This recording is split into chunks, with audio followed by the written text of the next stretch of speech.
Sa mga naghahanap dyan ng affordable but mall quality na oversized cotton knit shirt, this video guys is for you kasi I'm super duper happy dahil blind buy talaga itong suot ko and itong dalawang colors guys. Pero as in naka-jackpot jud ko, as in super nice ng fabric and ng tahi.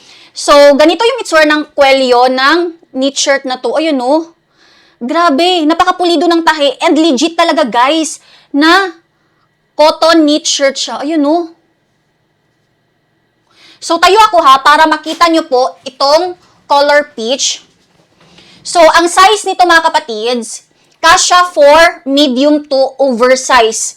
So for your size reference, I'm already 65 kilos. Ilalagay ko po dito sa screen ang aking body measurements. Pero as you can see, ayan oh, maluwang pa siya sa akin guys. So kung mas malaki ka pa sa akin, as in get this one kasi magkakasya pa rin to sa'yo.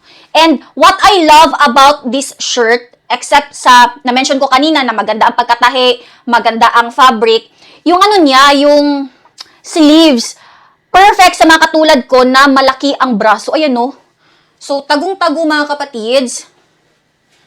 Ang ganda. So, this is the color white guys. And as you can see, kahit light ang kanyang color, hindi po klaro ang undergarments nyo sa loob. Ayan no.